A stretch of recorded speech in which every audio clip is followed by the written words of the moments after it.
کئی اسلام کے عبادی جو اعمال ہیں وہ ایسے ہیں جو انسان تنہائی میں انجام دے، نہ کہ لوگوں کے سامنے انجام دے۔ لیکن یہاں پہ ایک شبہہ ہے، کچھ ایسے عمل ہیں، اس پہ غور کیجیے گا، جن کے لیے حکم ہے کہ لوگوں کے سامنے کرو۔ عبادی جتنے اعمال ہیں، نماز ہے، ذکر خدا ہے، خاموشی سے کرو، تنہائی میں کرو۔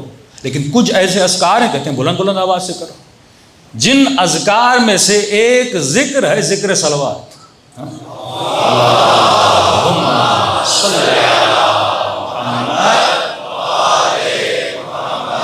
وعجل فرجہ۔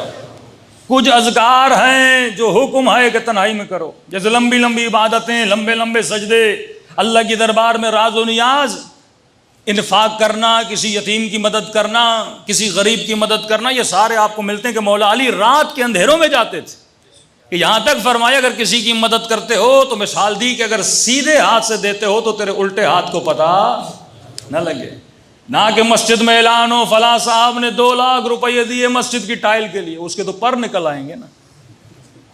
ہاں 500 لوگوں کو پتہ چل گیا جناب نے 2 لاکھ روپے دیے ہیں مسجد کی ٹائل کے لیے، مسجد کے پنکھے کے لیے، مسجد کی اے سی کے لیے۔ کہتے نہیں مولانا ہم لوگوں کو انکریج کر رہے ہیں، تو نام کیوں لیتے ہو؟ کوئی ایک مومن نے دیے، ہاں ڈاکٹر صاحب نے دیے، انجینئر صاحب نے دیے، کرنل صاحب نے دیے، جنرل صاحب نے دیے، تو نام کیوں لے رہے ہو بھائی؟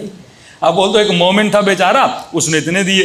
آپ بھی مومنوں میں شمار ہونا چاہتے ہو تو اپنا نام اس میں کیا کرا دو؟ شامل کرا دو۔ اس سے اور اس کے اندر کیا پیدا ہوگی؟ ریاکاری پیدا ہوگی۔ اچھا ڈاکٹر صاحب کی اتنی ویلیو ہو گئی، 20 لوگوں کو پتہ چل گیا 2 لاکھ دیے ہیں، میں کیوں پیچھے رہ جاؤں؟ کمپٹیشن آپ کا بتا دو میں نے 3 لاکھ دیے، اگلا بولے گا میں نے 4 دیے ہیں۔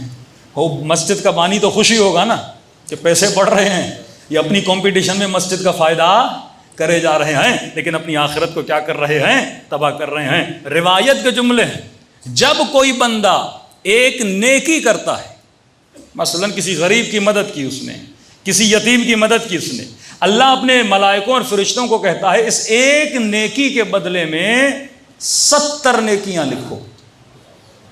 مثلا آپ نے ایک نیکی کی، اللہ حکم دیتا ایک نیکی کے بدلے میں 70 نیکیاں لکھو۔ اور معصوم فرماتے ہیں اگر وہ اپنی نیکی کا اظہار کسی کے سامنے کر دیتا ہے، اللہ کا حکم ہوتا ہے ملائکو جو 70 تھا اس کو پھر کیا کر دو؟ 1 کر دو۔ فرمایا اگر دوبارہ یہ اپنی نیکی کا کسی سے ذکر کرتا ہے کہ میں نے فلاں صاحب کی مدد کی، فلاں کے جہیز میں مدد کی، فلاں اسکول میں فیس نہیں تھی میں نے اس کی مدد کر دی، ہاں فلاں مسجد میں مدد کی، اب اللہ کی آواز آتی ہے وہ ایک نیکی مٹا کے اس کی جگہ پہ گناہ لکھ دو، کیونکہ اس نے میرے لیے نہیں کیا، اس نے ریاکاری کے لیے کیا۔